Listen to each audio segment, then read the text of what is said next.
Botany Bay is one of 25 environmental and zoo education centres in New South Wales, located at Kurnell within Canoe Botany Bay National Park. Botany Bay EEC supports Aboriginal education for all students. We work with our local Aboriginal community, the Department Aboriginal Education and Wellbeing team, and our local AECG. This film supports the importance of the bark canoes that were sighted in 1770 in Botany Bay.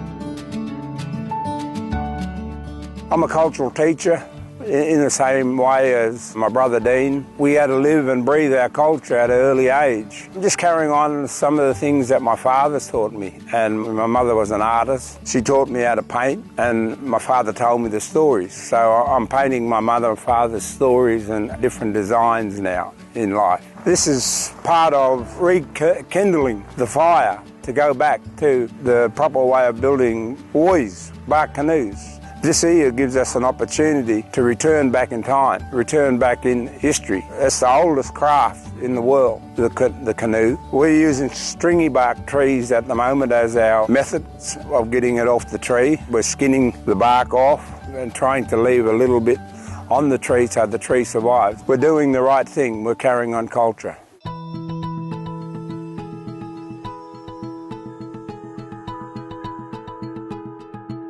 So there's a process that we go through culturally. That's important, that's about respect.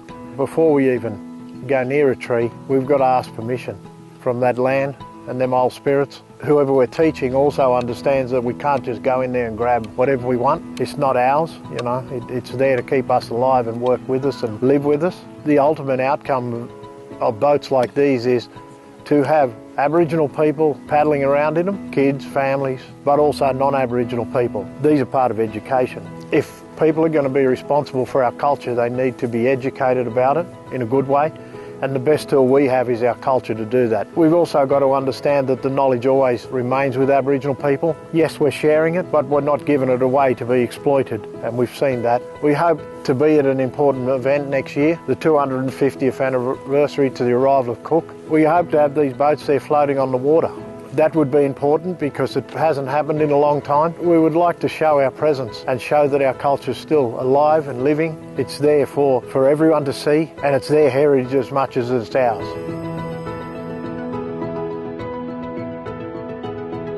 Probably done about 20 of these now and still learning every time. But you know, the boats are one thing. The other thing that comes out of this that turned out to be way, way more important was just being engaged with the Indigenous community. And this is such an important part of their culture. The boats are just one of their biggest implements. And it's become a really big movement. It's brought a lot of people together, way more than I anticipated it. But we've had all sorts of communities start up and build more boats and get involved with things. That's what it should be about, sharing and working with them.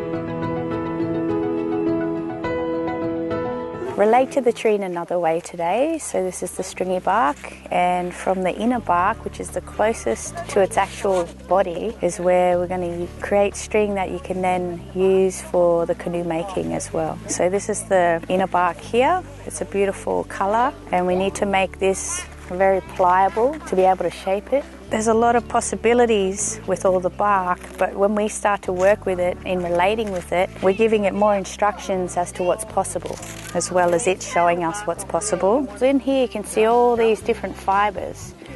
All these different fibres give you strength. That's part of your relating to that tree too, part of its life cycles, becoming more and more aware. So it's not just turning something into rope, it's also relating.